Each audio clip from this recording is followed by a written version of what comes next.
Sometimes when you're driving down the road all by yourself, you begin to hear a voice that tells you need to look around, pay attention.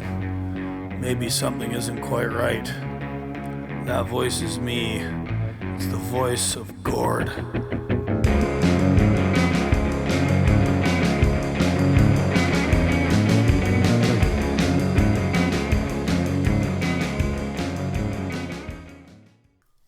Hey everyone, how's it going? Been a little while since I've got a episode out into the wild. A little over a month here, a lot over a month here, and for that I apologize. I've been very busy polishing off the book. I know I said it's done, but these things take a little time. There's various back and forth with the publisher and final edits and all that fun stuff. I'm also back working full time. And as you can hear in my voice, I'm sick again. This is like the third winter in a row. I've gotten some serious lung infection and it's knocked me down and I can't barely talk. But here we are, back with Voice of Gord. My guest today, Dr. Colonel Chris Ellis, author of the very new book, Resilient Citizens.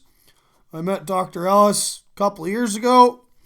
Great guy, very inspiring figure. Polymath, good at everything. You're going to hear in his interview that very thoughtful, very concerned about the, resiliency of America and the communities within it, and has lots to say about how we can build that through developing and being prepared, and working with our neighbors, working with local authorities, and just having a mindset of being ready for when things go wrong. His book is excellent. It's I haven't read a book in a little while outside of researching for my own. But Dr. Ellis's book is a very compelling read. There'll be links in the show notes where you can buy it. As I said, great guy, serves his country. He's a colonel in the Army. And I think you guys are really going to enjoy this conversation. Doesn't totally focus on the book. We wander around to a few ideas and other subjects. But overall, great talk. I'm so glad he came on my show. I'll be seeing him a little bit later today as I'm recording this intro. As a matter of fact, he's in Ithaca on business for the military. And he's going to give a talk about his book down at Buffalo Street Books. So can't wait. All right, everyone. Thanks again for listening. Hope you can go check out my book. Head on over to creedandculturebooks.com and, check it out. End of the Road. There'll be a link to it in the show notes. Pre-sales go online Monday, November 24th. There'll be a hardcover copy can be in your hot little hands in March. There will be an audiobook, which I'm going to record very soon once my lung problem here clears up. And that will also be available in March. Can't wait to get it out to you. I've been reviewing it and going over the final manuscript. I'm not trying to toot my own horn here. It's really good. It's over 300 pages. Lots of detail. And lots of stories from my career. And I think it's really good and you guys are going to love it. So, all right. Questions, comments, suggestions, corrections, and hate mail. Send them to me. Gordylocks@protonmail.com. Smash that subscribe button on my Substack, autonomoustruckers.substack.com. Follow me on Twitter, @GordMcGill. Have a happy Thanksgiving. This will be coming out a few days before Thanksgiving here in the United States of America, best country on earth. All right, we'll see you guys soon. Let's get to the show.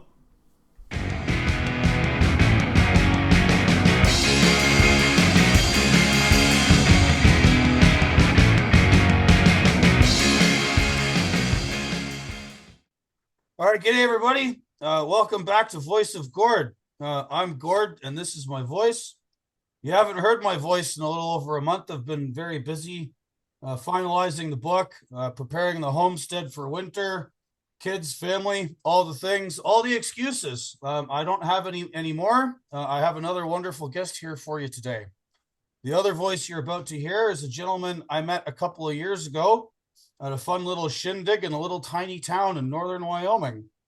Some of you may have heard of the Wagon Box. And I sat on a panel with this gentleman. Praise be to Ashley for squashing us together. I thought it was a little strange at the time, but since then, we've become friends, and this gentleman just released a book, which I think is very timely. And although it's about a specific subject, I think it ties into a lot what we're seeing going on around us in society today and has some valuable insights how we can prepare ourselves for whatever God or fate has in store for us. So please welcome to the show, as I like to call him, Dr. Colonel Chris Ellis. Thanks, Gord. Thanks so much. Please just call me Chris. Yeah, I remember when we first met, you said that. That's my little inside joke. So, in your capacity as a doctor and in your capacity as a colonel, just let my guests know who you are, where you're from, and why you have those two titles. Yeah, so I got my degree from Cornell University. I've been in the military for a little over 25 years. All the things that I say here are not endorsed by the Department of Defense or my current command. I'm here on my own personal behalf. But yeah, met Gord a few years ago. But I got my PhD from Cornell, so the folks that are around from the Ithaca area that listen to Gord will know that university well. And a part of it just kind of stemmed from opportunities that I had within the military to go back and pursue higher education. My specialty is disaster preparedness and resilience, and I really just want to make a more prepared citizenry across the world, not just America, but the world writ large. Right, yeah, and there always seems to be disasters, natural or man-made. Um, in my lifetime, we have seen quite a few. But before we get into that, um, you, sir, are a lifelong practicing Christian, and I'm going Mhm. to introduce a new feature to the Voice of Gord podcast, which I think follows with my little design flourish, which is GO small RD. Which I don't know. It was sort of a funny joke, but I'm getting kind of serious about these things as of late. So, if you don't mind, sir. Absolutely. Let's just pray here. So, Father God, we just thank you so much for your love, for your word, for your law. I pray that this discussion with Gord, between the two of us, and then also for those that are listening, may just be an edifying talk. I pray it should be with Gord and his family. May his home be filled with joy, with laughter, and with peace. And may we just speak and act boldly. In your name we pray. Amen. Amen. All right, great way to start the show. So, another reason I've got you here today is you've written this awesome book called Resilient Citizens. So let's start there. Yeah, so the book is I'd say it's a lifelong book. I've spent about 3.5 years writing it. It was an expansion of my dissertation. I had my dissertation committee say, you need to transform this into a book. And so I did. I put a few things in there that I think are very timely for what we're experiencing right now. It is not the Prepper 101 book that you see from a lot of places. A lot of those books focus basically on fear and gear. They start with something terrible and horrible. They tell you, what you get to buy, your bug out bag, this kind of gun for the zombie apocalypse, etc. And then the entire book is just negative from start to finish for the most part. There's a few positive notes in there, but overall it's just kind of dreary and downcast. This is not that kind of book at all. This is a book almost the exact opposite. I don't shy away from perils. I have a third of my book that's on perils, but I really focus on how individuals are seizing their agency. They're looking at these things and understanding that there are bad things that may happen in life or bad things that have happened in life, but they're saying, I'm going to do something about that. I'm going to get ready. I'm going to increase my odds. And then the last third of the book talks about how this happened on a political level. I spent three full chapters discussing the history of nuclear war and civil defense from an American perspective. I did archival research in the Truman Presidential Library, the Kennedy Presidential Library, and the Eisenhower Presidential Library. And then I have an entire chapter just upon international politics writ large. And then I finish basically with telling individuals what they can do and how they can increase their resiliency, their preparedness. It is not called prepared citizens because preparedness is something that you do. It is called resilient citizens. Resiliency is the result. There's multiple ways to get there. I utilize the vehicle of disaster preparedness to get to resiliency, but there are other resilience actions you can take as well that have nothing to do with disaster whatsoever. Right, and I think resiliency some people might also call a mindset. You mentioned your PhD at Cornell, 8 miles from my house. I'm down here in Danby. Hmm. I read that. I read part of that dissertation as well, and I think there's something interesting from that for people. Like I have a lot of different. I have different listeners, and I hang out with different crowds, and then we all sort of have this media chaos around us at all times, especially if you're like doom scrolling Twitter. But your first PhD was actually about the perception of preparation, preppers, and I think, tried to reconcile the sort of demonization of preppers as this like far right fringe subculture, and try to bring it back to the fore, as if to say like, no, actually being prepared for things and having this mindset is good for everybody. It helps mitigate disasters, both economic or natural, weather related, whatever, and that this is actually a good thing and we should stop demonizing preppers. Did I get that correctly? You did. So the book does two things that no one else has done. And these were both focuses of my dissertation, and I've just only improved upon the ideas and the data since then. So the first thing that does that no one else has done is a true count of what I call resilient citizens in the country of America. I was able to do this because the Federal Emergency Management Agency, FEMA of America, released its National Household Survey data in the raw. So the raw data was put out for folks. So they released 2 years of it, 2017 and 2018 data, and then they've released it every year since up to 2023. Then they stopped. And the reason was, FEMA is undergoing a reorganization right now. So I took that data from the first few years and I said, okay, just from a quantitative perspective, let's say that preppers are or resilient citizens are individuals who can last in their homes or in their neighborhoods without publicly provided power, water, or public transportation. This was FEMA's questions, and I just kind of inculcated that into my quantitative data. I said, this is going to be the measure, this is going to be the mark. And what I found in America is that back in 2017, 2018 timeframe, there's just a little under 10 million resilient citizens in America. And then I tracked their growth year over year. I was very curious to see what would happen after COVID. And what I found is that the number of resilient citizens in America more than doubled. And the great thing about this National Household Survey is it's not a small survey. It's between 5,000 and 7,000 people per year. It's all 50 states. It's all four of the territories, so Guam, Puerto Rico, etc. So it is very much a national survey of where we are preparedness wise across America, the ages of individuals, the races of individuals, the genders of individuals, their income, etc. FEMA wasn't going out to look for preppers, but I used their data to find them. Right. And if I might bring it back to we started with a prayer, Mhm. something I noticed about your book, and I mean, you even sort of commented on it yourself, was that, after you got through the introduction, you went through a lot of numbers and statistics, right? Mhm. Yep. And if I may be so bold, that kind of tracks with the Bible a little bit, right? You start off in Genesis, you got your little intro to life, the universe, and everything, how we got here, and then boom, just like you just get like bowled over by Leviticus and Deuteronomy and numbers, and it's numbers, numbers, numbers, statistics about like this guy's flock of sheep and whatever, and then you start getting into the meat and potatoes, and your book kind of follows that. Was that done on purpose? It was, and the reason is because you have to start out with the quantitative data.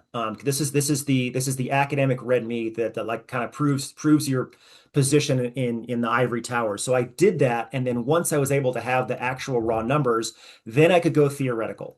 So what I did, part two, to your point, is I said, okay, let's look at preparedness now as a philosophy. And so what I did is I showed that it's not crazy because it's the way it's been painted for years and years and years. And what I'm really hoping my book does is show that preparedness is completely rational and is actually a return to the way humanity has been or was prior to World War II, especially in the West. There's a lot of places around the world that have never gone away from this resiliency mindset. If you look at Kenyan pastoralists or Mongolian herdsmen or Bedouins in the Middle East, they've never left this lifestyle. The West had because of World War II, and it got very negatively ostracized and stereotyped because of actions that America took in World War II for civil defense. I go through the entire history of that, and I'm basically saying that these individuals are returning to the way human civilization was for 6,000 years. I have a peer-reviewed model that shows why people don't prepare, why people prepare a little bit and do certain things, and why people do a lot of preparedness. And I show the underlying architecture of why all that exists, and then show that every single one of these aspects is rational at its base. You can take some of these things and go crazy with them, but the overall underlying philosophy is rational, is logical to do. Yeah, you point out in the book too. You mentioned World War II and civil national preparedness. Mhm. I remember in the 1980s there was like some kind of movie about a nuclear strike that takes place in the United States. I can't remember the name of it, Red but Dawn. Or maybe well, that's just the invasion. that was the Yeah. invasion. This one was an actual explosion, and anyway, because the 1980s were still only like, 30 years distant from the 50s when everyone's like, everybody's experimenting with nuclear weapons. And, you had the people, the drills at schools where kids would get Hmm. under the desks and people were building fallout shelters. And Yep. I did a job at a school nearby, Vestal, which is down in Binghamton, and I was working with my brother-in-law's sort of like HVAC specialty HVAC tech contracting company, and we're in the bowels of this school, and there was like a fallout shelter sign that they had saved and kept on the wall from when they built the place back in the 50s and Yep. 60s. And so there was this thing in American culture. I mean, pity it was downstream of fears of nuclear Armageddon, but Hmm. like it was sort of taken for granted that like yeah, the government had a role to play in encouraging people to prepare. They did. So let's just jump into that. So this is the final third of the book when I discuss politics. So, again, Truman, Eisenhower, and Kennedy administrations. So this is kind of writ large what happened. This is the psyche of things. So the psyche of America for almost the entirety of its existence is that we had the castle mentality of Europe, but our walls were made of seawater. So we had the Pacific Ocean, the Atlantic Ocean. That was our castle.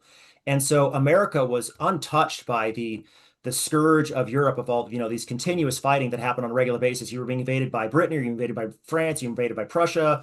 You had the Swedish mercenaries. They were fighting on a regular basis. We move over to America, and we really didn't have that. We didn't have massive threats from Mexico or Canada or Russia coming across the seas and then actually invading our land. The last time that it actually happened was the War of 1812 and our capital got burnt. So that was kind of like the last one that we really had, like almost not quite an existential threat, but a threat to our actual capital.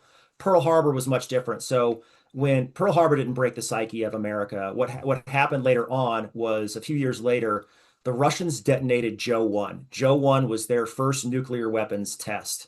And because the military knew that nuclear weapons could be delivered via various platforms, those walls kind of came crumbling down. So the presidency and the administration and Congress started making these decisions to say we need to start increasing civil defense within America because now our walls can be breached, and it was a real psychological blow to the psyche of the leadership.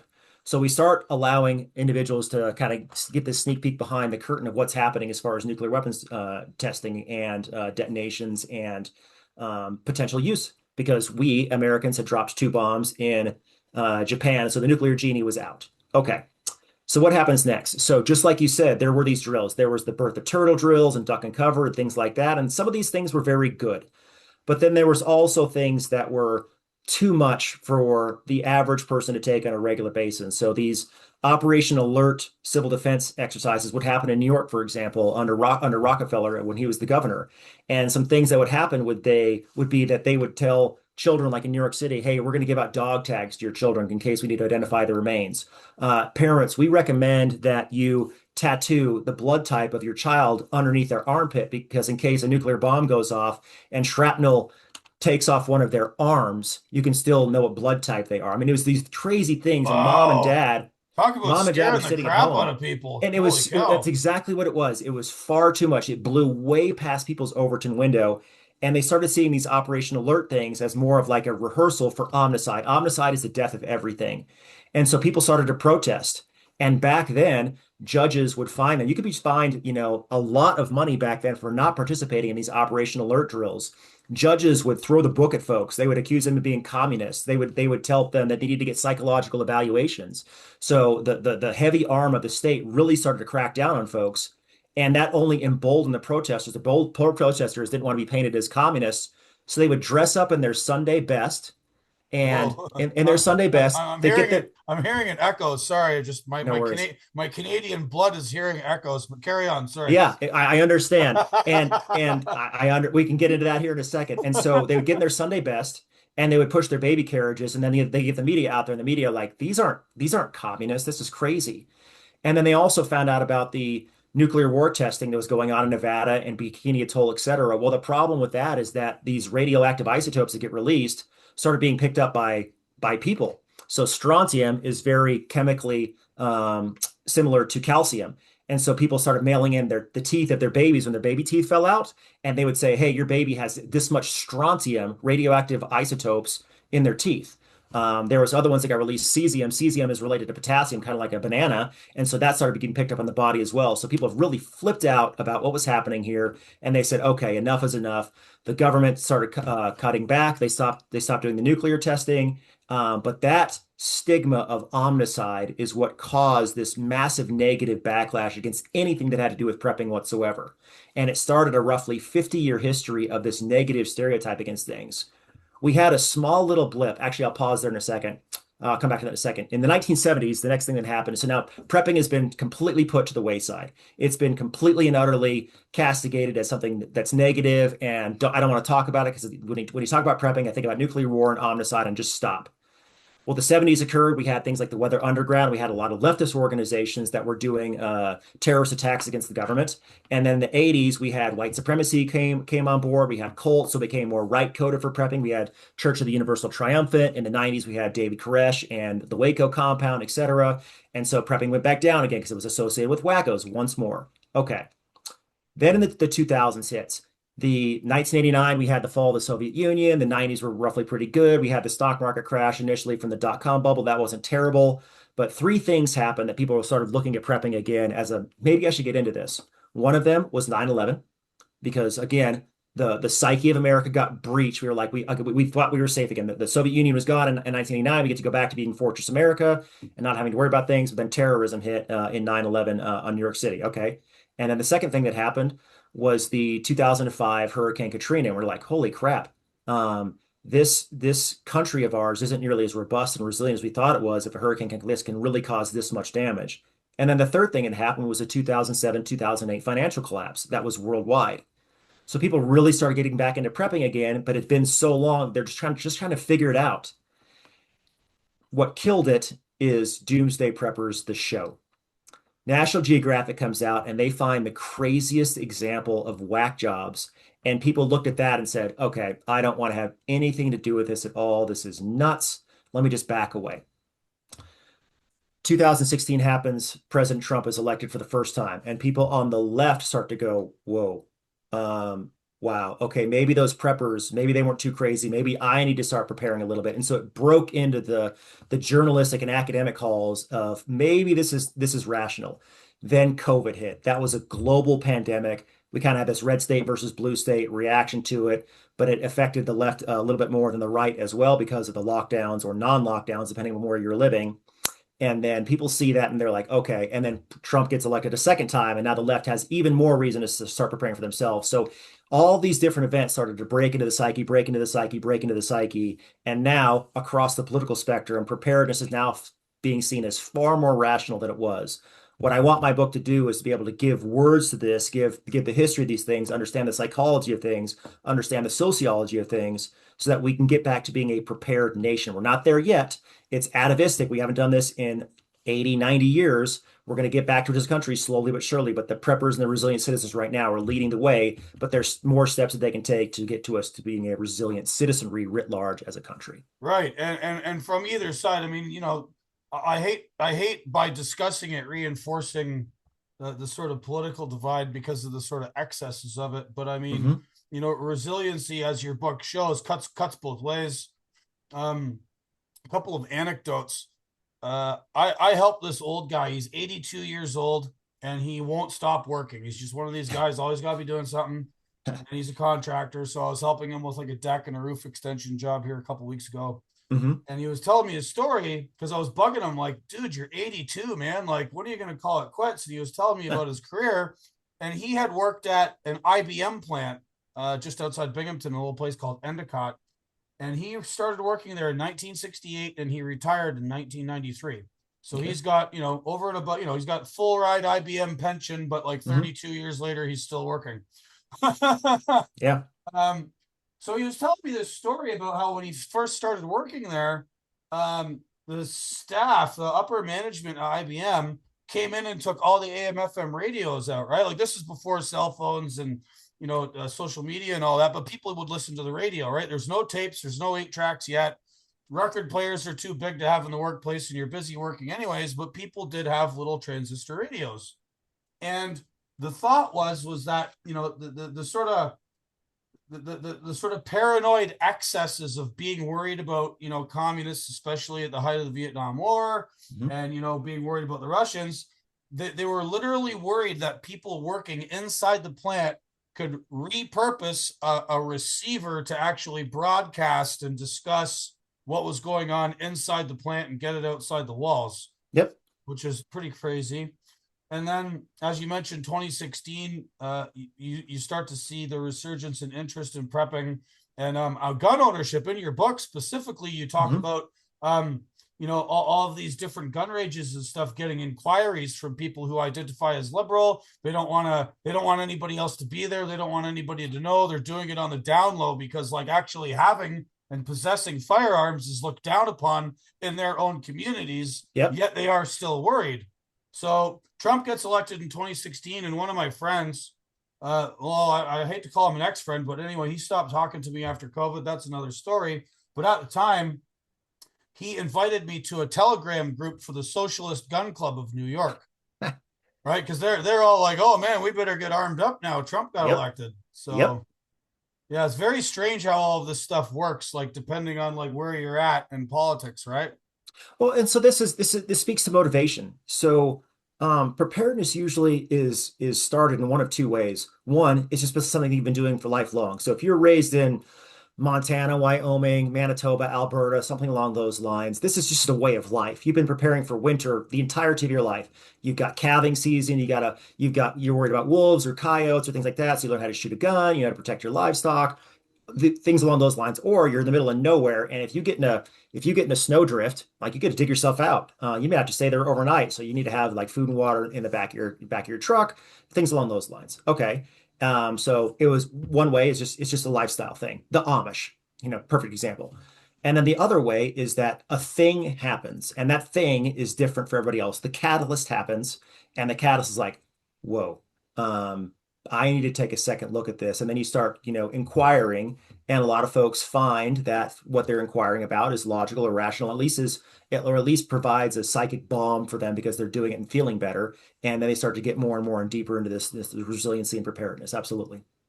Right. So in your book, you discuss the three P's: the people, perils, and politics of preparedness. Right. Hmm. So the Yep. whole sentence is actually four P's. And there's another gentleman and writer who's sort of in our circles who likewise has four P's. And I want to ask you if you think there's your thoughts on the sort of crossover between these two sort of frames of mind. So Paul Kingsnorth just published this book called Against the Machine. Hmm. He's a very renowned thinker right now, very of the times. He is concerned about, the effects of all of us being plugged into the internet all the time and, various complexities and ideas downstream of our sort of modern machine age. And he says people, place, prayer, and the past. Hmm. And I'm curious to know what your thoughts are, if there's like sort of some crossover between your ideas around resiliency and preparedness and Mr. Kingsnorth's critiques of the modern machine age and sort of society writ large today. I do. Imagine two different doctors with two different specialties. One's maybe an oncologist and the other one's a whatever, he's a heart surgeon. But they're looking at a patient and they both have the generalized skill sets of just like what is wrong with this individual. So I think Paul and I have massive overlap. In fact, the Amazon algorithm thinks we have overlap.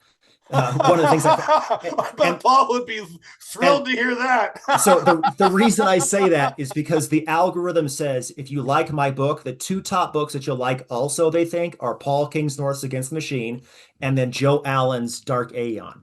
Oh, So that I just met Joe this yeah. weekend. Yeah, so the algorithm believes that the three of us are all kind of looking at the same thing just through different lenses. One is an oncologist, one is a neurosurgeon, one is a thoracic surgeon, et cetera. So yes. And So what a Paul is absolutely. coincidence! I've met all three of you, and I have all three of your books.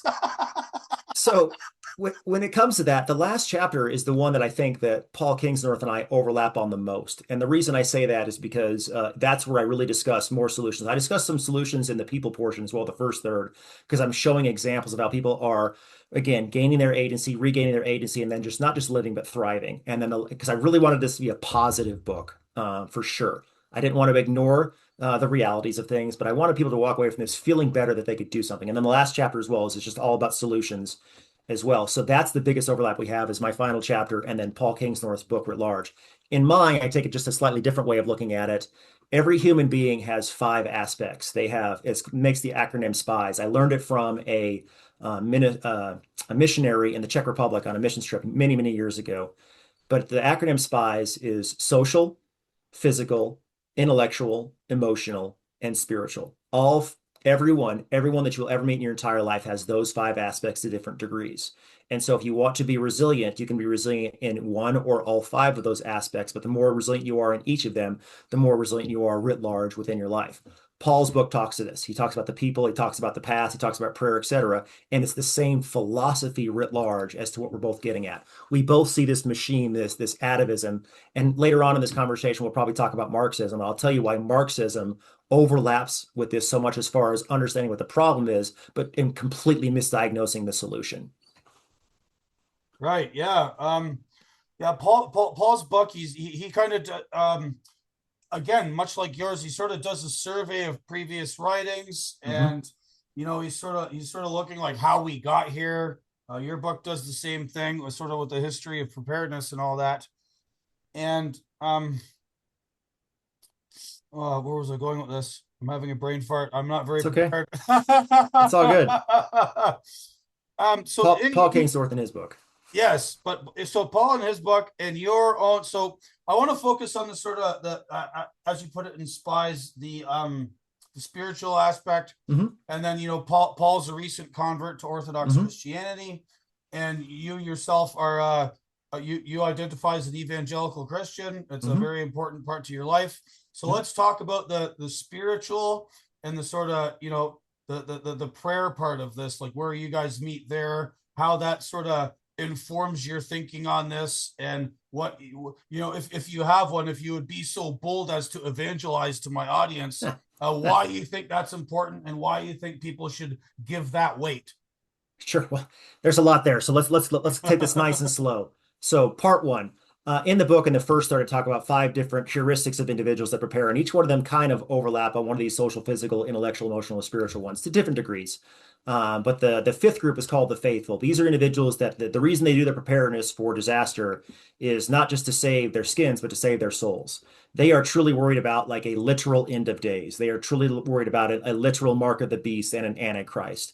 And so for them, though, hope springs eternal. Their faith gives them an eternal belief that life is going to be better on the other side. There might be some massive persecutions they have to go through. They may be martyred for their faith, etc. But in the end, God is going to save them. They're going to go to paradise. Okay.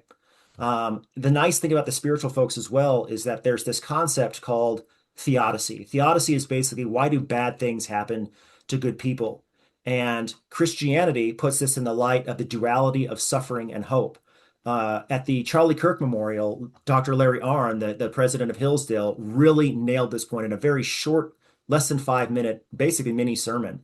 And what he said is when Charlie Kirk came to him and he said, "Hey, I'm trying to learn X, Y, and Z," and Larry's guidance to him was, "Well, you have to suffer." And that suffering is something that people try to avoid in today's day and age. We have this Amazon primification. I don't want to have anything bad happen. I'll doom scroll, but I don't want it to happen to me itself. And then I can't quite place suffering in the right box. It's inchoate. I don't understand. I don't understand why I have to suffer. Whereas the Christian understands that suffering brings this building of character within you. I spent a lot of time on the cover of my book designing what I wanted it to look like, and it is a lighthouse. And the reason it is a lighthouse is very powerful to me because it's a metaphor. You don't place a lighthouse in Nebraska. You don't place a lighthouse in 700 miles away from the ocean. You place a lighthouse next to a large body of water, an ocean of the Great Lakes, etc., and you place it in a position of danger because its purpose is to warn others and shine light out into others. That's what the cover of my book is. It is a lighthouse to shine light out into others. And for me, it is just that Christian faith that is shining out and giving a reason as to why these things are happening. Because we are not a body with a soul. We are a soul with a body. We need to understand that death is just a transition. Our soul will continue. But right now in this day and age, and really for about the last, I'd say a little over 100 years, America has really embraced this thing called thanatophobia. It is this fear of death. We don't like discussing it. It was in the Barbie movie. She talked about, is anybody having these impending feelings of death? And that was actually pretty good from a sociological aspect to say, you know what, we as Americans writ large, we as the West have kind of gotten away from discussing death as a natural part to life, but giving a meaning to what death is and giving a meaning to what life is as well. So I'll pause there for any feedback. Right. So what was that term? Thanatophobia? Thanatophobia. So Thanos is the Greek god of death. So thanatophobia, the fear of death, the fear of the angel of death. Right. So I'm gonna use this as a springboard to a concept uh, that was used by people such as myself. I didn't come up with it. I saw it. I just think it's a great term. Um, the people who were dissident against the sort of COVID regime and how that was handled by the government, Mhm. this idea called bare life, where you should be just happy enough sitting in your apartment, staying at home, not seeing your friends, not visiting your family, not in communion with your faith, with your church, and just existing. That's Mhm. good enough. And we are in fear of death. We are in fear of this virus. We have drank this sort of like media government Kool-Aid about what may befall us. We might die if we go and catch COVID, or we might Mhm. impose death on somebody else, and you're a bad person for doing it. And so this bare life thing, I think, sort of ties in with the fear of death.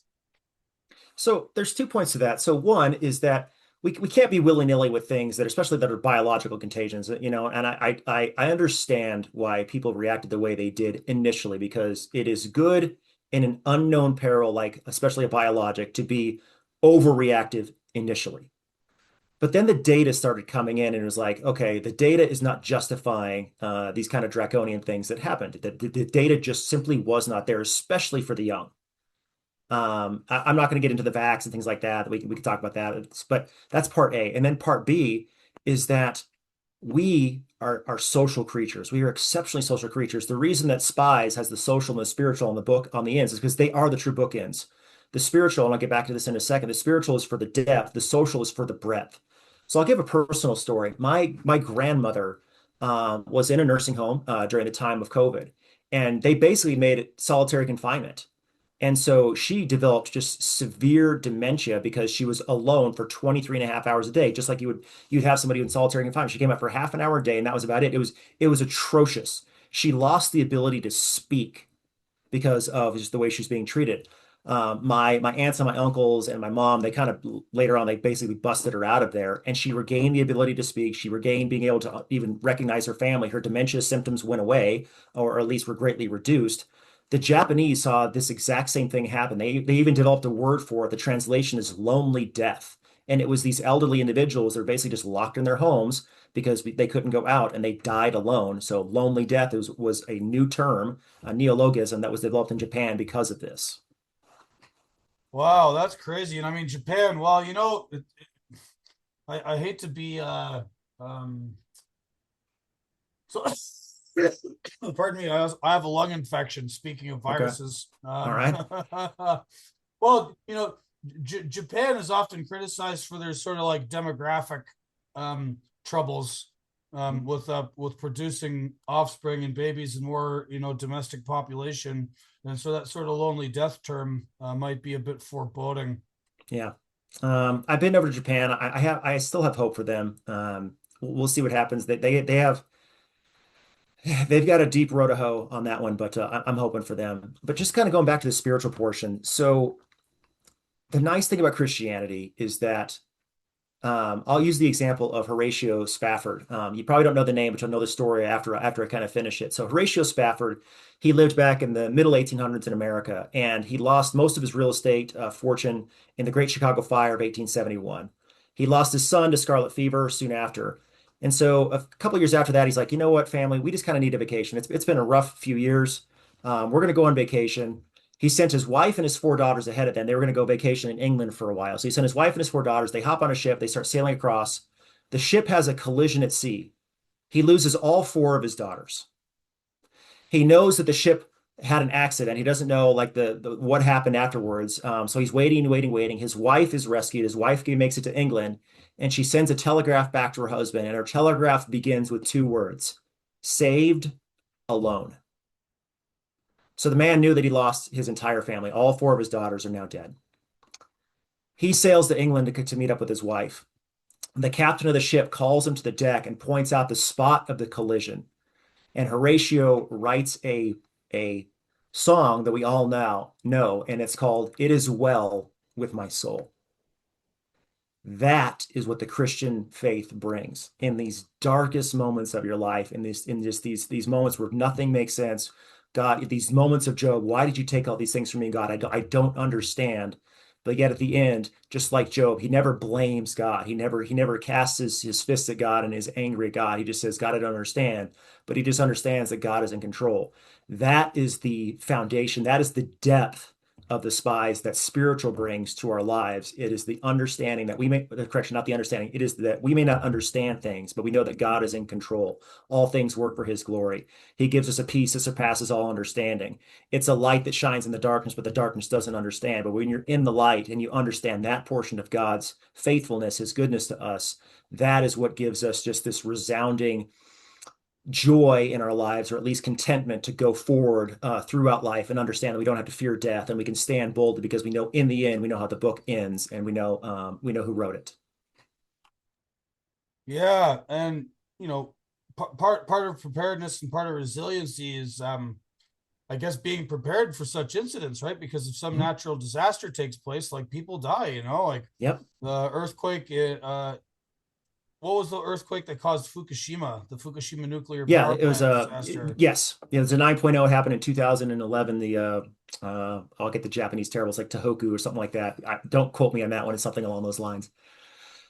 Yeah, and then we have they happen fairly frequently. I mean, Earth is not a static place, right? So we have that earthquake. We have another one off the coast of Indonesia that Hmm. wipes out most of the rim around the Indian Ocean in 2004. Yep. We have hurricanes here on the regular. We had Katrina in New Orleans, which caused quite a bit of consternation. A lot of people died. Did you have so you mentioned FEMA before and how FEMA is being reorganized.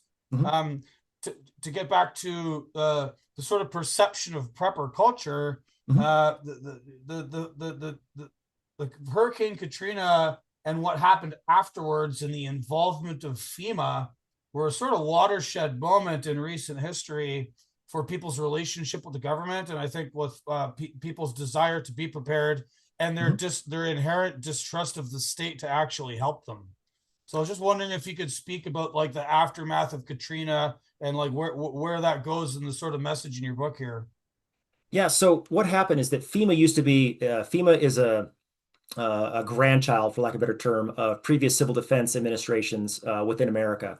And what happened in the 1990s is that the FEMA administrator under President Clinton basically kind of killed the civil defense portion and made it an all hazards, really just kind of a national hazards response. And so it's kind of switched gears a bit as to what FEMA primary purpose was going to be. So the Hurricane Katrina hits, and the levee was only built for a Cat 4. It was a Cat 5 when it came across, and so it exceeded the engineering standards. Sometimes there's always just a bigger disaster. You can't build for everything. And the Ninth Ward was flooded, and there was, these massive accusations of racism. And I understand, why those things come. Bush went down there. He talked a whole bunch of, numbers. He's got the terrible line that says, Brownie, you're doing a heck of a job, when a lot of people are down there suffering. So it came across as callous. And then he's kind of flying over the aftermath in Air Force One. There's a picture of him looking out the window, and he's looking at all the devastation. But there were bright spots there as well. There was a Filipino population that was living in these areas, these downtrodden areas, and they came back, and they didn't just rebound; they thrived. And people were puzzled by this, like how did this group of individuals come back and just do so well? And the reason was is because they had so much social bonding and social capital that they really wanted to be back with their neighbors pretty badly. So when they found out that their other neighbors were moving back, it drew them back like a magnet. And then this area really kind of bounced back far better than the rest did. Flash forwarding to today, one of the things that President Trump is doing right now is that now that hurricane season is over for America, he's discussed this for a while. He put it out in one of his executive orders, but he wants to do some reimagining of what FEMA's primary purpose is. And he wants to get back to what is, I believe, is a very good thing. And this is this tiered, not just response, where you have the local localities respond, and then the state respond, and then the national government respond. But he also wants to have tiered responsibility as well. Tiered responsibility means You as an individual, you as a household need to do a little bit of the preparedness. Then above and beyond that, it needs to be your local community. Then above and beyond that is the state. And then at the upper levels is the national response. They're not saying we're going to get rid of the national response, but they're saying, hey, states and localities, take care of your own backyard. Ron DeSantis does this very well for Florida because they get hit on a regular basis with hurricanes, but other states kind of need to, for lack of a better term, step up to the plate and be more involved in their citizen resiliency. I can talk about why that's so scary for politicians here in a second, but I'll pause on that part. Right. I think what I'm kind of thinking about right now ties into what you just said about scaring politicians. So Mhm. you mentioned that Ron DeSantis at a state level is well prepared. You know, hurricanes happen in Florida all the time. They're used to Mhm. it. They've got things in place. Uh, Canada. Canada doesn't really get too much in the way of natural disasters. We got really bad cold temperatures all the time. Mhm. The weather is mostly stable. We don't really get earthquakes, maybe off the coast of BC. You Yep. know, other than like ice storms and the usual winter stuff. Like we don't get too much bad stuff happen up north. And I want to relate to you. I'm going to bring this back to the pandemic quickly. Yeah. There are people in Canada who are thinking about emergency preparedness and things Mhm. happening. And very famously, there's this Canadian retired military guy named David Redman, who was tasked by the province of Alberta to come up with a pandemic preparedness protocol or Mhm. plan in the aftermath of SARS-CoV-1, which was the chicken thing in 2003, Okay. the avian influenza that came out Yep. of jumped to people and came out of China Mhm. way back then, and it affected Ontario more than the rest of the country. But like Alberta tried to be proactive about it. Mhm. So here's this guy from the military. He's got tons of experience with doing this stuff for the military. He prepares this entire pandemic preparedness plan. COVID hits, the government totally ignores it, and like he's trying to write letters to all the premiers of the provinces saying, hey, we have this protocol, I've Mhm. studied all the things about pandemics and what to do, and we are doing this wrong, packing old folks in old folks homes, and and not focusing on the age stratification, not looking at the data, Yep. totally going about this wrong, and they completely ignored him. Right. So I guess my next question to you is like, you could be like a high profile, even a government employee who makes a preparedness plan, be it for pandemics or some other peril, and then fear grips the minds of everybody in charge in the time of the peril taking place, and then they throw all their planning away. Like, what do you have to Yes. say to that? So this is exceptionally common, and there's a name for it. The name of what you just described is called elite panic. And so let's unpack elite panic because this is important. Why does elite panic even occur? So let's take another step back. What is the primary responsibility of a state? And when I state, I mean a nation. So the primary responsibility of a state is simply this: to provide security. Security is very broad-based. Crime, security of the borders, security of infringing enemy, et cetera. You can go back to Europe and the Prussians invading the French. So provide security is number one. And then the second question is for politicians: what do nations fear above all else? What they fear is failure. So they don't want their state to be overtaken by another country. They don't want their state to be overtaken by X, Y, or Z. They don't want to lose it to, chopping down the last tree on Easter Island, that kind of thing. So they fear failure. So if you combine those two things together, what do politicians, national leaders fear above all else? They fear the state failure. Now, again, state failure is very broad.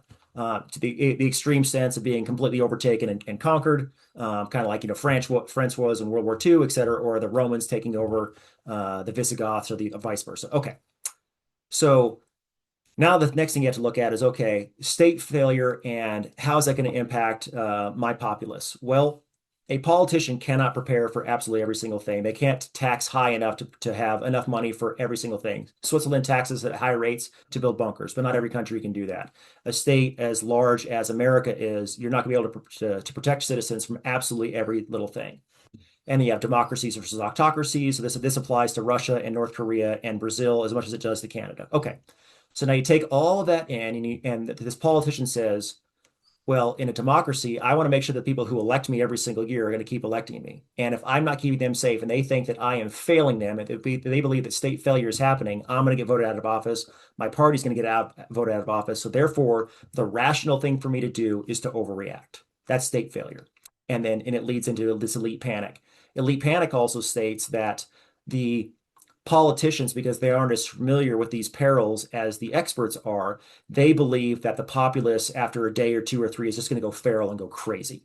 So pick a large scale event, it happens, the leadership believes, oh my gosh, I got to get in there because we're going to have looting and riots and everything's just going to go totally nuts. It's going to be Lord of the Flies. And so I need to have the heavy hand of the state come in and give control over things. Well, there is control that is control in a good way as far as like reassuring control, but usually there's an overreaction. Just like if your car's going down the highway and you start to slip, you overcorrect. It's the same thing at the national level. There's an overcorrection of control. And unfortunately, it's very common because politicians are rewarded for implementing control because their populace rewards them with that. Their selectorate does. That's why it happens. Right. Yeah. And you just mentioned experts. We were told all through COVID, and I'm gonna touch on this again because it's very recent and it Mhm, affected everybody so greatly, especially me. mhm, But so this David Redmond guy is an expert in mhm, preparedness, military career, did this stuff for the military, did planning for the military, commissioned by the province of Alberta, has, all of the credentials in the world. What our administrative state, the bureaucrats would consider an expert, we were told, listen to the experts, listen to the science. mhm. Here's the guy with a whole plan. He's an expert. He's got all the science and research to back up his plan. Poof, Gonzo. Yep. Yep. Also logical. And let me tell you why. Because so my degree is in political science. You know, people kind of gaff, is politics really a science? And the answer is it is. And anytime political science touches any other science, I don't care what it is, politics is the senior partner because we are emotional and social creatures more than we are logical and rational creatures. Okay. And because of that, we have teams and we have tribalism at the negative sense. And so what happens is a state leader says, okay, I'm listening to experts X, Y, and Z because I need to provide control, because I need to provide stasis and status quo, and things need to continue on as they've always continued on. I'm going to pick my way forward. I'm going to pick experts X, Y, and Z that all align with me politically. Well, now that I've chosen that road, I can't go 2 weeks, 3 weeks, 4 weeks later, or 6 months later say, you know what? I've reanalyzed this. I was wrong. Oops, my bad. Actually, the experts over here, actually experts A, B, and C were the more accurate ones. And you kind of pull a whoopsie daisy because what happens is that your tribe has been emotionally invested now into what you just said, the political science of things. They're now vested in this answer, wear the mask, get the shot, etc. And to pull away from that would make them look like you were all wrong. And people don't like to admit that they're wrong. And so you tribalize these things, and then breaking away from it is exceptionally difficult. It takes years to do so, and not everyone is able to break away. Usually, it takes a catalyst event to say, "Hey, let me show you why you were wrong," and then having their friend network basically saying, "We need to change what has happened because the science has been updated. We have new information, new data. There's a better way of doing things." There's a great book from 50 years ago. A guy named Thomas Kuhn wrote this, and it's called The Science of Structural Revolution. And what it is that in his book, he basically says, even among the elite class, we have these theories that explain the world. And then we have some anomalies that are just outside of our theory, but they're not like massively impacting what we believe. We can kind of get along without them. Well, then the anomalies start to build up and build up and build up. Well, you have a couple of options. One option is just to expand your theory a little bit more because you really don't want to change your baseline theory. But unfortunately, a lot of these things happen where the anomalies just build out, and then there's a crisis that happens. The crisis doesn't change thought yet. What changes thought is that someone comes along and says, I have a better thesis, a better hypothesis that explains what we're seeing right now, and then the shift happens. But it takes a lot of time because people have academic papers that were published. They've got money that they've spent on these things. They have people that they voted for that believed in these things. And so it takes some time to shift that, sometimes even a generation or two, but it does happen over time. Again, The Science of Structural Revolution by Thomas Kuhn explains this in great depth, not just for what we're seeing here, but a lot of things that are analogous to this as well. Right. And on that note, on the experts in the political class Mhm. starting to move towards, hey, maybe reanalyzing things. Maybe we were wrong. Mhm. And Cornell on Thursday. So I'm on the Heterodox Academy mailing list for Cornell. Okay. There's a presentation, in fact, a whole day of workshops around the ideas in this book that's being presented by the College of Arts and Sciences within Cornell. Hmm. who's new president of the College of Arts and Sciences, is a Canadian guy, by the way.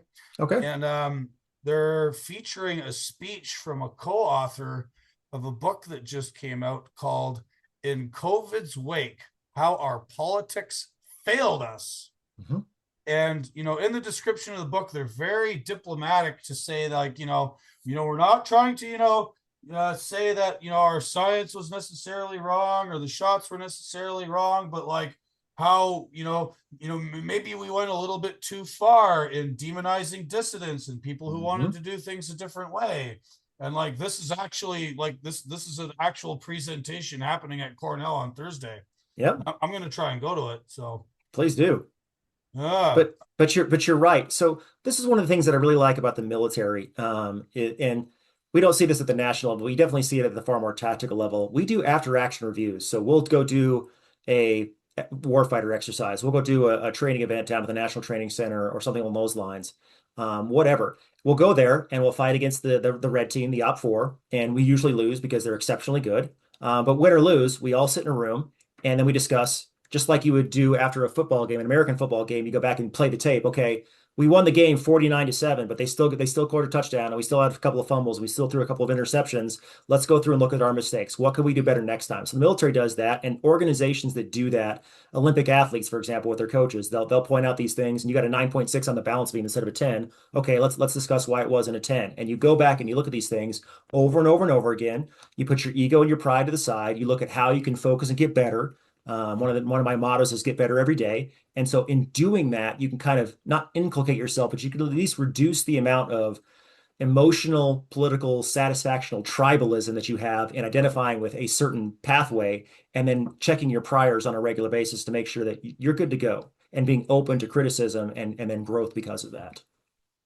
Right. So, do you mind diverting the conversation a little bit to your own experience in the military? Sure. I like to get to know my guests a little bit more beyond Yeah, the sort of like primary subject at hand. no worries. You have a quarter century in the United States military. Yeah. You currently work at NORAD HQ in Colorado. I do, but again, here not yeah, North. I do, but I'm not here representing my current commanders here in my private capacity, but yes. Right, absolutely. But please tell us a little bit about your military background, why you got into the army, what you're doing now, insofar as you can talk about that, how it relates to your book. No problem. So I got in the military because I really wanted to be an Air Force pilot, and I went in to my medical examination at Joint Base Lewis McChord in Washington State, and really excited for that because I definitely needed the college money. I was going to be a pilot, and I wanted to be a pilot because I was going to get out of the Air Force and then join NASA and be the first manned mission to Mars. That's what I wanted to do as a kid for my entire life. So I show up there, I go in, and one of the first things they do is they hook me up to the EKG machine to just measure my heart rate. And they do the measurements. They come back, and she's like, "Something's wrong here. Your heart rate is far too low. And in fact, it's so low, you're medically disqualified from being in any service in the military." And I was shocked. I was like, "Oh my gosh." She's like, "This is too low. It's abnormal. Something's probably wrong with the machine." So she hooks me back up again, leaves the room, and I start doing flutter kicks on the table to get my heart rate up. I'm kicking my legs, kicking my legs, kicking my legs. And she comes back in the room. She checks the thing. She's like, "Okay, this is a far more normal heart rate. Okay, great." And now I'm freaking out. I'm sweating because again, I need the money for college, and this is like my career path to NASA. So she finishes up everything. She signed the paper. She's like, "Oh shoot, I got one last test to do." And she grabs this book and she opens up the book, and it's a whole bunch of dots. And she goes, "What number do you see?" And I go, "Oh, this must be the psychology test because I don't see a number." And she's like, "Huh." Flips the page a few more pages long, shows it up to me, more dots. "Hey, what number do you see?" "Oh, it's definitely a psychology test. I don't see anything." Flips it a few more pages. "What do you see?" This like, okay, whatever the number was, 17. She goes, "Chris, you're red green colorblind. You will Me never be a too. pilot." Yeah. Me too. Yep. I got that. In fact, when I went to Australia the first time or the second time, third time, 2004, to go get my road train license, I failed that same dots book Yep. in the South Australia DOT. And but like because driving a truck is not as critical as flying a fighter plane, they have a backup test, and it's like it's some kind of green lamp, and you have to like Hmm. adjust this dial, and then it like Yep. stops flashing, and that tells whether or not you can see enough contrast that you can still do stuff or see a stop sign or whatever, right? And I passed Yep. that one, but I have the same thing. I have the red orange color deficiency. I'm partially colorblind. Yep. So same thing. She gave me the alternative test, but she goes, because of this, you'll never be a pilot. And I was devastated. So I joined the Army with the plan. I'd just been in 4 years. I was going to get out and go be a cop in northern Washington, San Juan Islands, Bellingham area, something like that. But then 9/11 hit, and 9/11 hit. There was a surge of patriotism. I wanted to serve my country. I kind of wanted to prove myself as a man because I never deployed before. I never got into combat. And so I went down and I had my first deployment in Kosovo, of all places, not Iraq or Afghanistan. Did Kosovo, came back from that. Then later on went to Afghanistan. And later on went to Iraq twice, and then Kuwait as well. So I've got 5 deployments, and that the resiliency that I got from those experiences of seeing genocide firsthand, of seeing death firsthand, of seeing people trying to, rocket me or my forces or kill us with IEDs, or working with the local populace in counterinsurgency, radically changed my life. I came back from my third deployment in Iraq, and I was furious. I was exceptionally angry at the military, a bit at the world, because the military hadn't trained me to build nations, which is what the people were asking me to do. They would come to me and they'd say, Naqib Ellis. Naqib was captain in Arabic. Naqib Ellis, and they give me some problem set. It'd be like my shower doesn't work because the plumbing sucks, or I don't have enough electricity. I can only charge my phone each day, or whatever the problem was. And I'd say, I don't know how to solve this. And they'd say, well, you put a man on the moon, so figure it out. So I'd figure it out.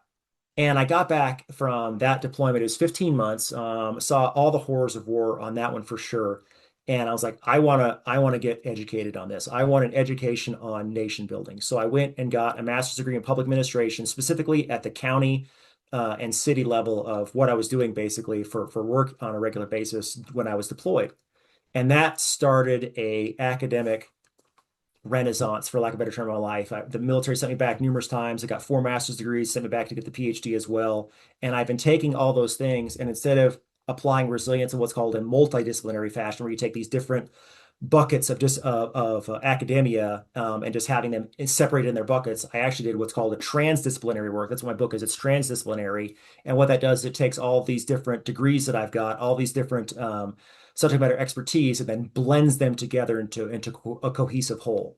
So when I say that my book is a lifetime's worth of, what I wanted to say to the world, it is, because it took me well over 25 years to actually have the philosophy and the understanding, the education to write. It took 3.5 years to put all these things together.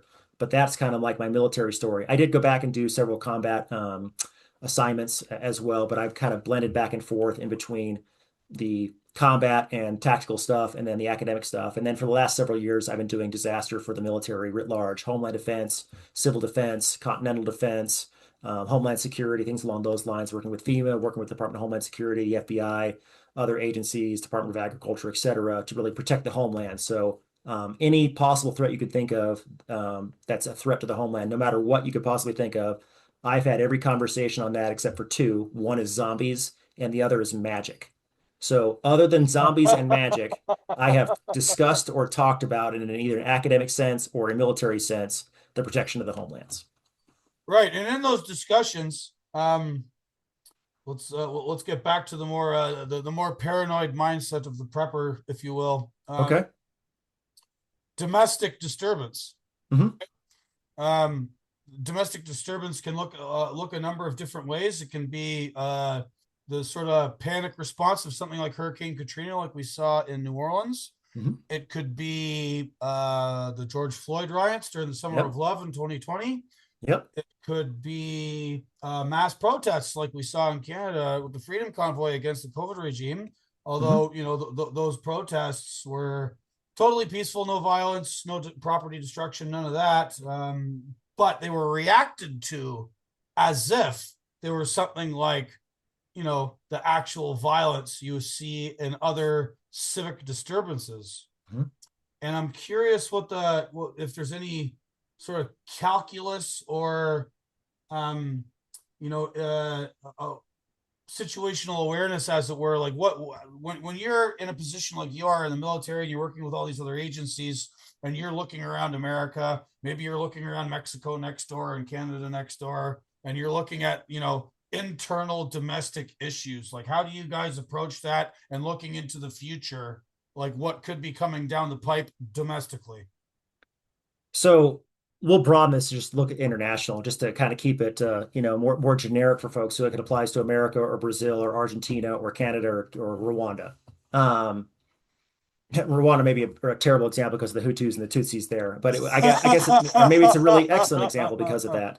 Yeah. So first and foremost, when a disaster happens, again, elite panic thinks that the population is going to go feral. The actual data shows that after disaster, a community comes together, unless it's a massive displacement where the entire community gets wiped out. But usually, disasters bring people together because the power's out. You got to depend on each other. Hey, are you okay? I'm okay. Great. How are the kids, etc. I can't get to the hospital. I need to. Billy's got his arm broken, etc. Whatever it is. Or hey, do you have any sugar or salt or things along those lines? It brings communities together.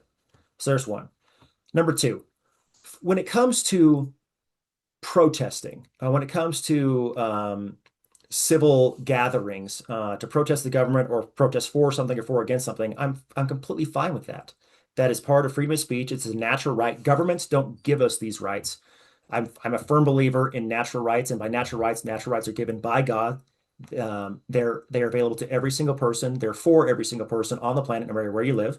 They are a natural right. Government doesn't grant those things. They can't take them away, or they can't grant them because they're not theirs to grant because they're God's. Okay, so if you want to protest the government for or for against things, great. Okay. Then moving along to this discussion of, civil war, civil strife, these actual more violent protests. I'm not for that violent protest at all. I'm not for saying that I disagree with you to the point where I'm going to bash you over the head with a brick or a baton or I'm going to take this to violence. That is not a natural right to beat somebody else because they disagree with you. I'm fully against that. Last year, the number one question that I got from left of center journalists was, is America headed towards civil war? And it was a year of numbers of democracies across the world were voting. And the big fear was that Trump was going to lose the election. His followers were going to riot and go crazy. It was going to be January 6th on steroids. Everyone was going to go nuts. Okay. What I kept telling them is that a civil war, and one of my master's degrees is in insurgencies and countering insurgencies, a civil war, to just kind of boil it down to basics, it's just like a fire triangle. A fire triangle has to have fuel, it has to have air, and it has to have heat. If you don't have all three of those, you don't have a fire. Civil war is the same way. A civil war has three portions as well. So one of those portions of a civil war is you have to have a cause that is so powerful to you that you'd be willing to take the life of someone close to you, because like again, the American Civil War or the Hutus versus the Tutsis in Rwanda, it is so powerful that you are actually willing to take the life of another individual, potentially even something exceptionally close to you. So that's one of the legs. Okay.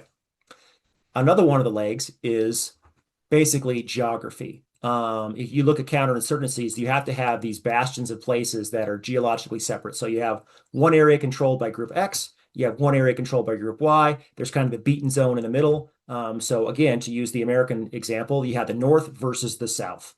You had Massachusetts and New Jersey and New York, et cetera, versus Georgia and South Carolina and the southern slave owning states, Virginia. Okay.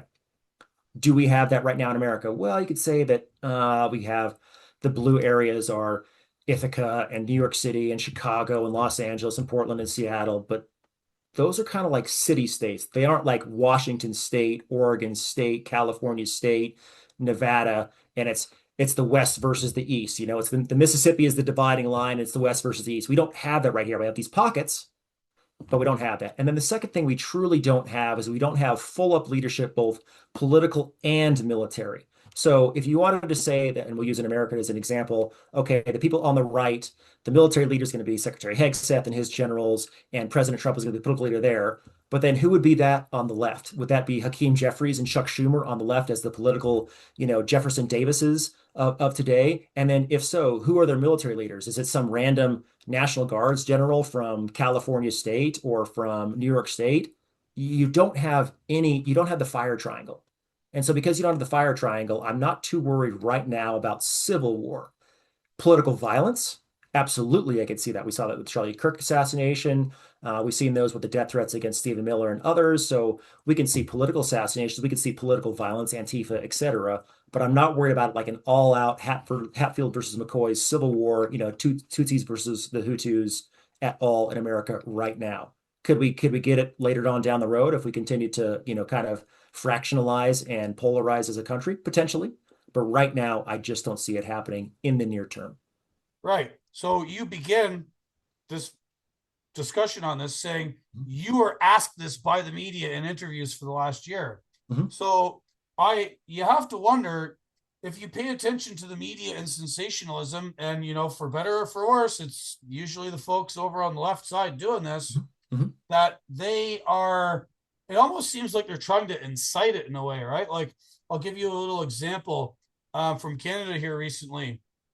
There's been some discussion because there's a very narrow margin in parliament between the sort of minority liberal government of like the Mhm. new Prime Minister Mark Carney and the NDP versus the Conservatives and the Bloc Québécois and the Liberals. It's a minority government. They have to get a coalition together in order to pass things. There's a lot of drama in Canada right now, and a Conservative member of Parliament crossed the floor and joined the Liberals, and the media completely made up a story about two Conservative MPs, very prominent one named Andrew Scheer, barging into this member of Parliament's office and pushing people aside and threatening violence.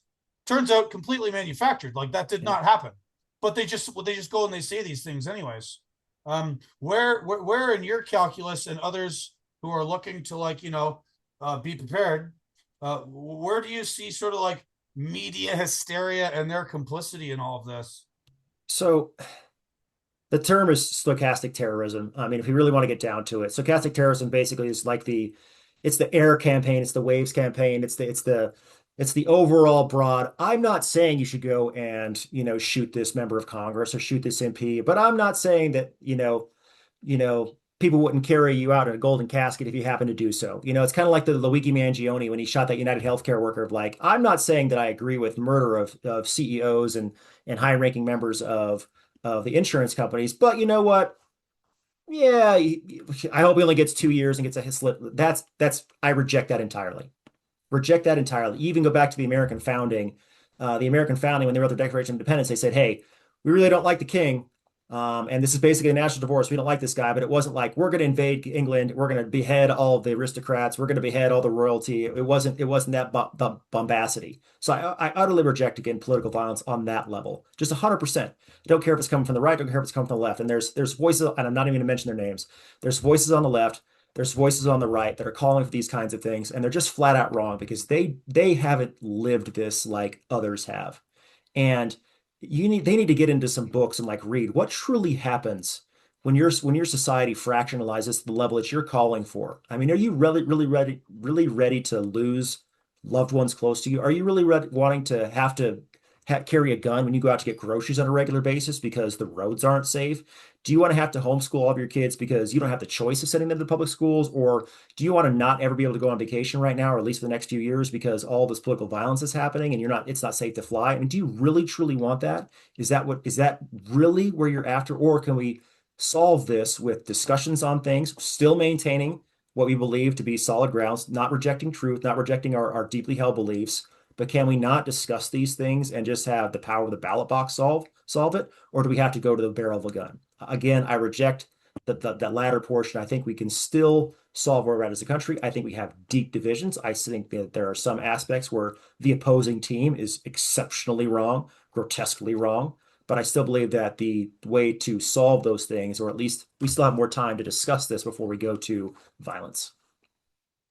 Right. And so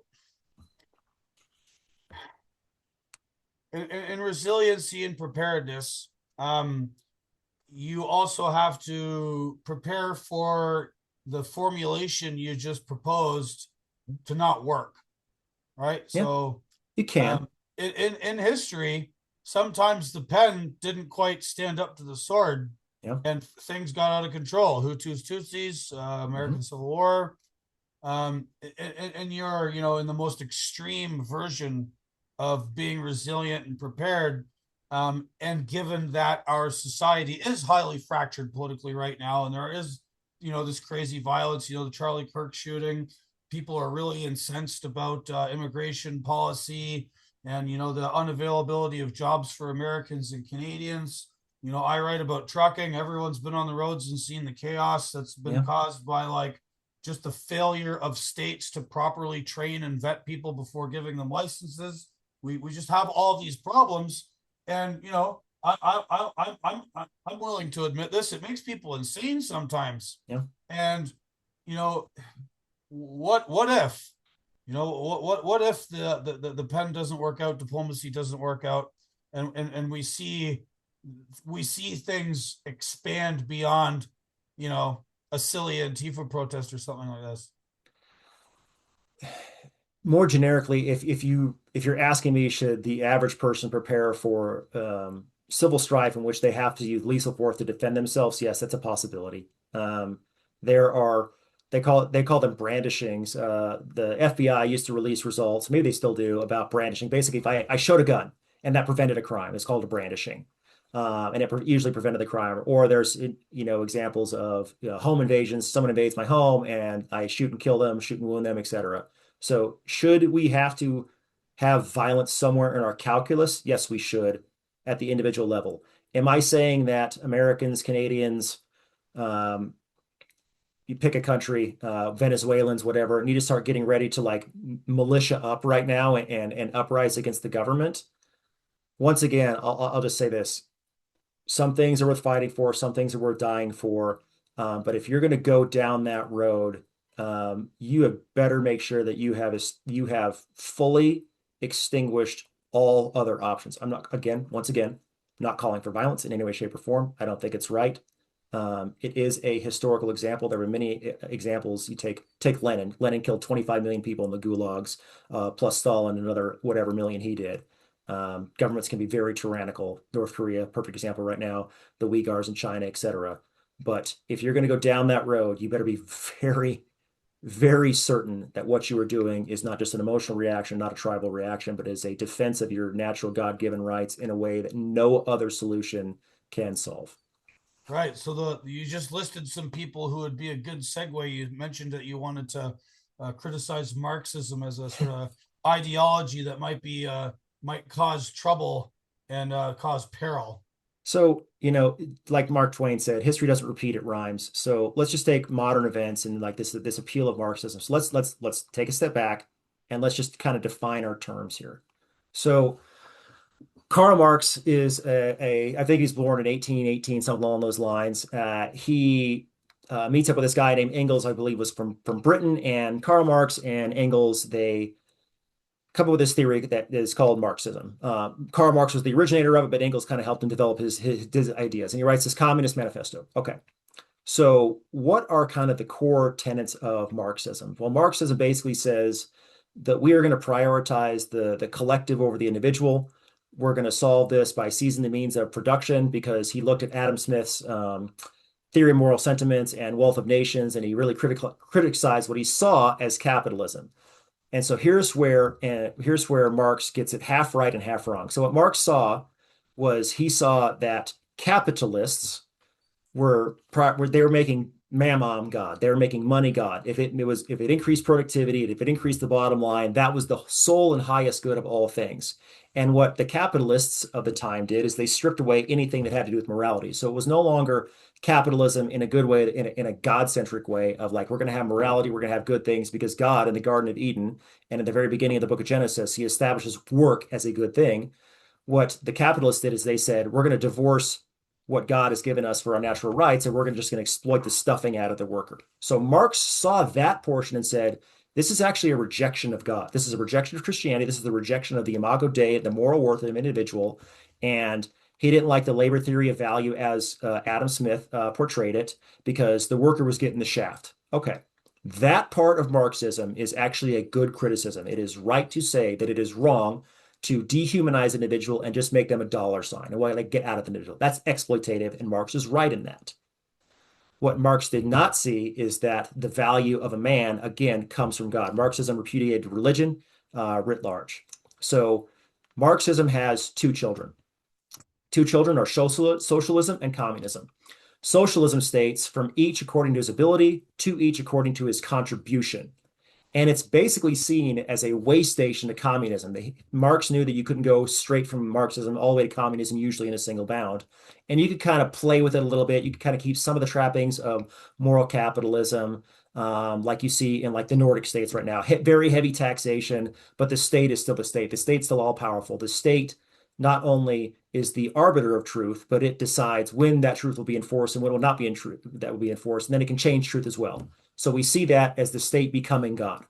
And then you go even further down this way station and you have full-blown communism. So Lenin comes in, there's the Bolshevik Revolution, he takes over power in Russia, and he has the Leninist version of communism.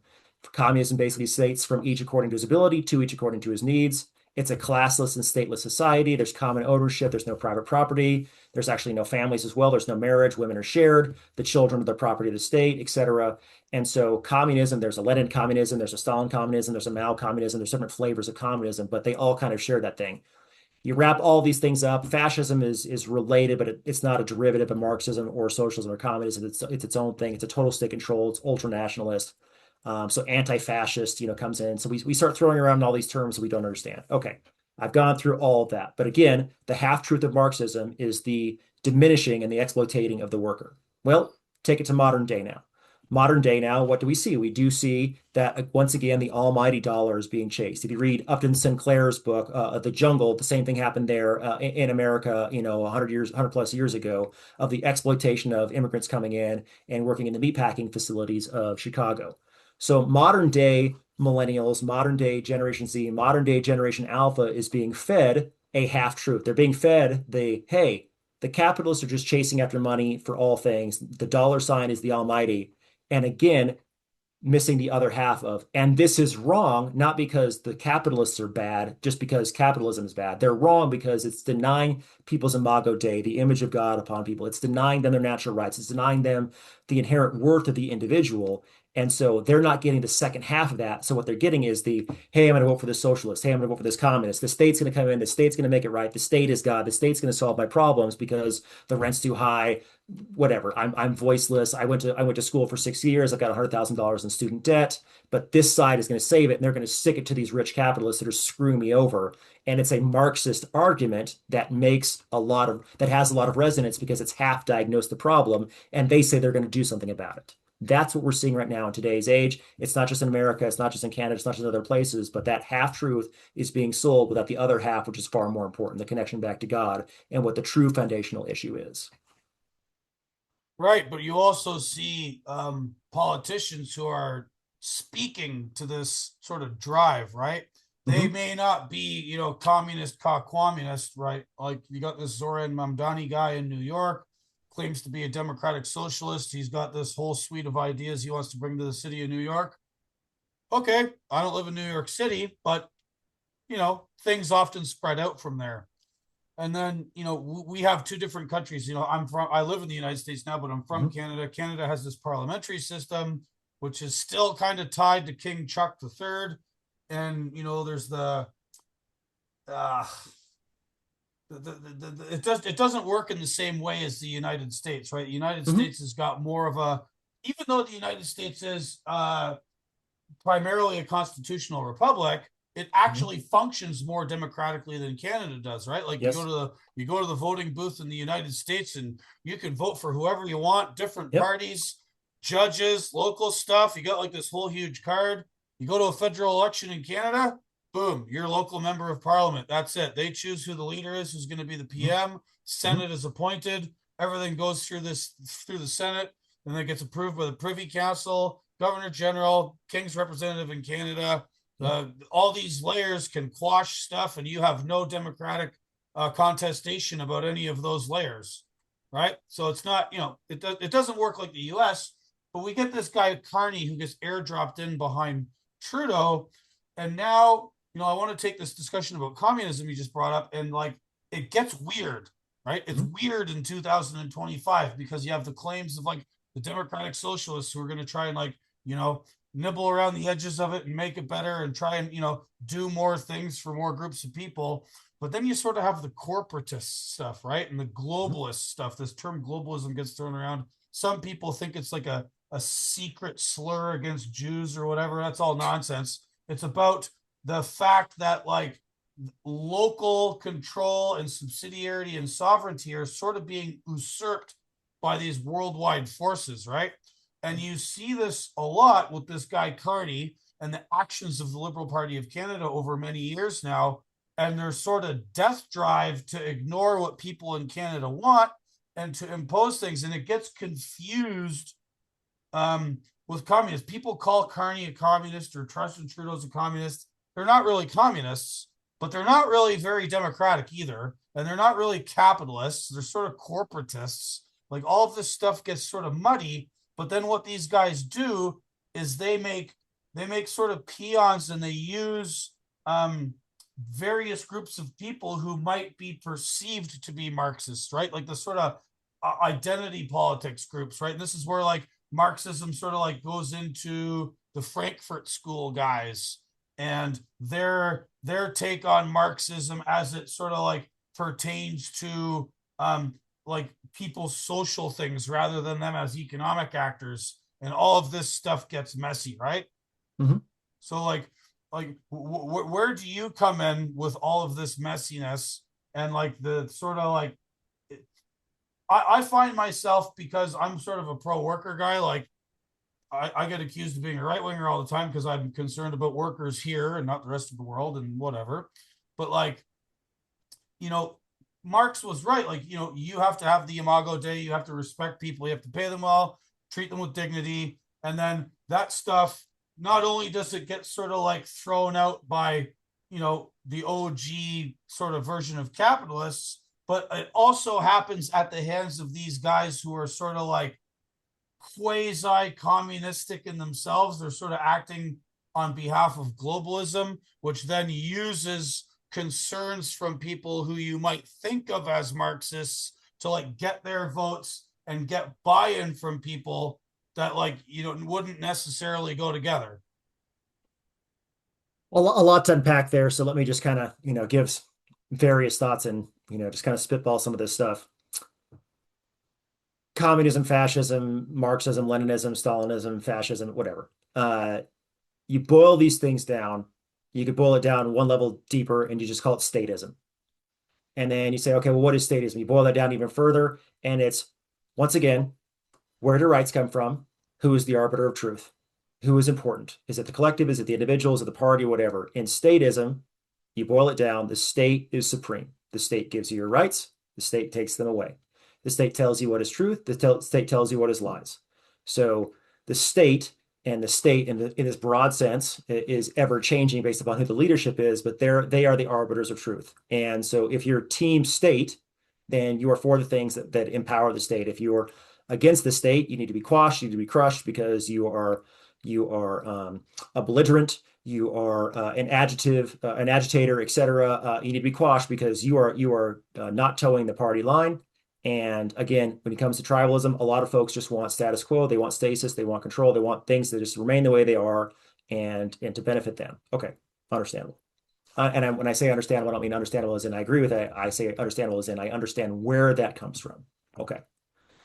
In that system, if that is your true system, then if you boil it down to the absolute base level, you can't boil it down any further. What is the lowest you can possibly go as far as foundational roots? It's power. If you have the power to impose your will, then you impose it. So, and whatever your will is, that is what you will get your selectorate for. The people that keep you in power, you have to have the money, and you have to have the means to enforce it with a barrel of a gun. And then you need to have enough societal buy-in to have basically a tribe that will keep your system going, but it boils down to power. Then, if that's the case, then power dictates truth. Pick whatever system you want to, call it whatever you want to. Again, Marxism, fascism, socialism, whatever. Boiling it all the way down, power. Okay. What is on the other side of that ledger? The other side of that ledger is Christianity. Christianity, if you want to boil it down to be in a more generic sense, it's called divine command theory. Divine command theory basically says that the divine, the supernatural, the God, the deity says, this is truth. You need to tithe 10%. You need to love your neighbor. You need to love the Lord your God with all your mind and your heart, your soul, and your strength, etc. Here's all the rules. I'm giving it to you in a book. Here's the book. Follow the book. But I'm giving you what right and wrong is. I am establishing the laws of nature, and the laws of nature's God. So the laws of nature are general revelation. People look out and see the world and see that it's ordered. They see that electrons and protons attract to each other and form elements, which form molecules, etc. There's an order to the world, the way things work. And then there's the special revelation that has to be given to somebody. You can't just tell by nature that you need to tithe 10%. You can't tell by nature that you should be monogamous, and that God says to only have one wife and to love your kids, etc. like that. You have to be told that in a book as far as giving some of the rules of things. Okay. And then God gives some rules to the Jews because they're his special people. And then he gives rules to the Gentiles, which are the rest of us. They overlap for sure, but there's some specialized rules for the Jews because they're set apart. Okay. But then what you have in that system is you have a system that says these are the rules we need to follow because God is the ultimate arbiter of things. And if you have that, then you have an ever unchanging, a consistent status quo through God. There's different cultural aspects of things. God says, hey, for some of your brothers, you can eat meat sacrificed to idols. For others, you can't, based upon your unconscious. There's some gray zone, not because there isn't a right or a wrong, but because God allows us to have some differences in life. But those are your two things. So you boil it down, and your one answer is God, and the other answer is power. So if you look at the way that governments are formed, who are they going to for their ultimate arbiter of truth? Are they going to their own power and their own state power, or are they going to God? If you take those two fundamental things, you really can't boil either one of those down any further. And there are no flurries that go off of those. Those are the two foundational things. So when they're in conflict, when they're in tension, it's because one is based upon God, one is based upon the power of the state, and there will be fights between the two.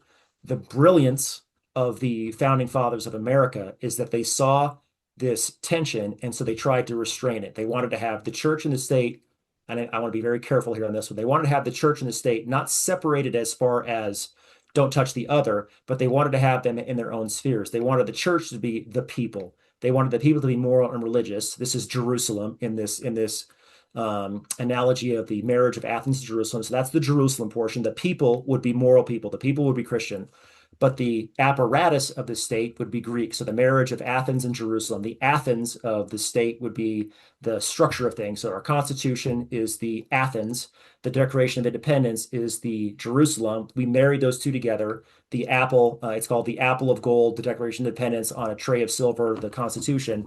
The marriage of Athens to Jerusalem, America. That is how America solved this tension that's been going on for centuries, millennia, between the state and personal religion, and that's how they solved it. They had these two different spheres. It wasn't a wall of separation, but they had spheres, and these spheres influenced each other, but they were separated that way.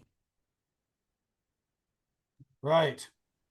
And we're seeing in places that don't have the Constitution, I got a lot of questions from people back home. Oh man, what's it been, you've been living in the United States for 9 years, and there's this like 51st state stuff because of all the things going on back home in Canada. Yeah. And I didn't mean for this conversation to be like a, history lesson between the difference between Canadian and American politics, but anyway, she goes. Yeah. You know, as you put it, you have this Constitution, you have the Declaration. What was the second part? Declaration of Independence. Yep. Declaration of Independence. And so you've got your Jerusalem, you've got your Athens. In Canada, there was the British North America Act. There was a constitution. Then it got overrode. Then they brought in this Charter of Rights and Freedoms. But again, getting back to the Marxist thing or the communist thing where it all comes from the state, it literally comes from the state. In America, your rights are assumed. Obviously, America is not a perfect country. It's gone through there's all kinds of weirdness going on in the United States. It doesn't always work as it's supposed to, but at least on paper, in theory, your rights are from God. They are assumed.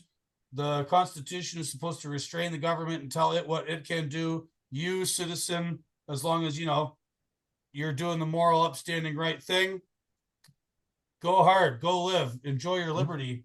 In Canada, it's not. It's like everything comes from the king, but by right of his representative in Canada. Here are all the Charter of Rights and Freedoms. Here's all the things we grant you. But the first thing in the Charter of Rights and Freedoms is the notwithstanding clause, which means basically, well, unless we have an exception for some reason, we give you this stuff. Yeah. It's backwards. So not to get too much into current politics right now, but I did watch the ostrich culling that happened last week, and that prima facie looks like an abrogation of natural rights. It looks like the pretense for what happened was understandable. Hey, maybe these animals have avian flu. Avian flu is very dangerous. There could be an outbreak both among humans, among other animals. We could lose, poultry farms, et cetera. Okay, I can understand that portion. But then as it went on further and further, it's like, well, okay, have you retested these birds? Do they have avian flu? Are they now naturally immune? If they are naturally immune, are they going to pass it along to anybody, or are they just carriers? And then if it is still this biohazard level 4 location, then why is the RCMP right now cleaning up the area with no masks on and bare hands? The math ain't mathin'. No, Uh, it doesn't in Canada a lot of the time, and it hasn't been for a while. And this is why, people in Canada, as I'm sure I've been part of this, are very annoyed with the management at the moment because a lot of this stuff doesn't make any sense. There's some people saying that this farm is going to be compensated.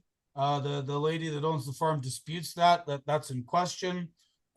Yeah, people requested, hey, let's get these birds tested. I believe that the eggs were used for scientific research. Health and Human Services Secretary RFK Jr. in the United States apparently made an offer to bring the birds to the U.S. mhm, and then test them for stuff that was mhm. denied. And it does seem like there was some bloodthirst on the part of the government to just like ignore everything, kill the ostriches, and that's been very upsetting to a lot of people, especially this close to uh, former Prime Minister Trudeau's handling of the COVID regime, which led to the Freedom Convoy and a number of other problems in Canada downstream of that. And then the Canadian Parliament is not exactly working as it's supposed to, and there's a lot of politics going on instead of actual governing, right? So, like, Canada hasn't had a budget for a couple of years now, and all of these machinations, right? So, Trudeau finally gets the hook. The Laurentian elite say, look, dude, like, you're a liability to us. You got to go. He steps down, but then he prorogues Parliament, right? So, like, there's this tool in a parliament and a parliamentary system where the Mhm. prime minister can appeal to the governor general, the king's representative, and say, hey, look, I want to like dissolve parliament or put it on pause for a little while. You're only supposed to do that again for, like, let's say, emergencies. He did it for political expediency so they could figure out who his replacement was going to be and to stop what at the time was the very high popularity of his opponent, Pierre Poilievre, who was the new leader of the Conservative Party. Mhm. So this very Machiavellian invocation of prorogation of Parliament. Then this Mark Carney guy kind of gets like airdropped in there. Carney is like the former governor of the Bank of Canada, Bank of England, lives in New York City, hasn't been in Canada for years. He's a sort of very cold, calculating, like he kind of looks a little. And so that happens. So, like, Canadians are feeling kind of like, defenestrated. We don't have any input into politics. They ignore us. They ignored us during COVID. They cracked down on the Freedom Convoy. My friend Tony Olenek is still in jail downstream of that. He didn't do anything wrong, never committed any violence against anybody, nothing. The trial was a sham. People can go read my stuff on that. And then we have Chris Barber and Tamara Litch both just got 18 months house arrest for hanging out in Ottawa at a peaceful protest. The government spent $10 million on prosecuting them, it's estimated, and all kinds of other crimes are not committed. You mentioned in your book anarcho tyranny, and it seems like we're getting an awful lot of that in Canada right at the moment, and in the United States in certain places and certain issues. And I wanted to ask you what in your book, on being resilient, on being prepared, like where exactly does anarcho tyranny as a concept fit into that? Yeah, so it's a very touchy subject because obviously it touches on, current administrations right now across the world. It's okay to, bash certain countries. You can say Putin's a horrible bad person. There's absolutely nothing good about him whatsoever. He's 100% pure evil. Okay, that's popular to say right now. Or then you go to pick another country's leadership, whatever. Emmanuel Macron in France, and you can say, well, I don't agree with him on X, Y, or Z, but you got to be careful because again, in the military we remain apolitical, but some are more apolitical than others, for lack of a better term, as far as who could be the bad guy. Xi Jinping, okay, China's kind of our adversary, so you can bash him a little bit, but you got to be careful talking about whatever Claudia Sheinbaum of Mexico. I'm not going to get into the politics of who I endorse and who I don't endorse at all. I remain firmly apolitical in my public discussions. But going back to the state and then going back to narco-tyranny, the state, just to use the ostrich farm as an example, if the state is going to abridge someone's rights, it is just like in jurisprudence, it is the presumption of innocence, and then the prosecution has to bring the claim and then prove it beyond a reasonable doubt. They need to say, this is our claim. Your ostriches are exceptionally dangerous to human health, or exceptionally dangerous to the economy. They're exceptionally dangerous to reasons X, Y, and Z. And therefore, we are going to abrogate your rights, but it's going to be for these reasons, and then prove the case. Okay. Whether they did that or not, I don't know. This thing's still exceptionally fresh. I'm sure it'll take a while for all the facts to come out. I'm withholding full judgment. But again, prima facie, the first look is just, it's disturbing. Okay. But I'll wait. I'll withhold judgment to see what the argument is from both sides or multiple sides. Anarcho-tyranny. Anarcho-tyranny is seen throughout the world. Once again, it comes back to power. If you are a national leader, you do not have to respect the rights of everybody as far as not, this is not what you should do. This is what is reality. In the reality of things, you don't have to recognize the rights of everyone because you can only recognize the rights and reward those that are in your select group, the people that keep you in power. So if your tribe is 60% of the electorate and 40% of the electorate is not your tribe, then you can kind of ignore the 40% for the most part. I'm not saying, once again, I agree with that. I'm just saying that's the reality of things. South Africa, Botswana, Indonesia, pick your country. There's examples of this all around the world. Anarcho-tyranny happens when there's now two-tier justice.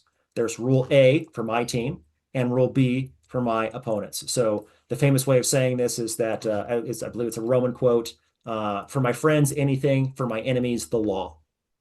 And so that anarcho-tyranny concept motivates what I call the sentinels in the book, because they're very terrified of this two-tier justice system.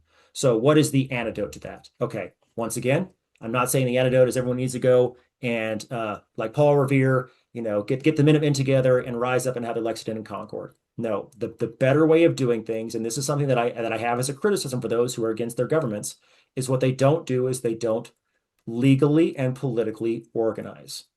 Getting together as a collective. People say that, Barack Obama, community organizer, that was a nothing job. That was probably one of the best jobs to prepare him for the presidency, community organization, because it's the power of understanding the power of group dynamics. So if you Canadian, if you Japanese, if you, Indian don't like the way your country is operating, your answer initially is to get together with other people and then say, this is what I believe.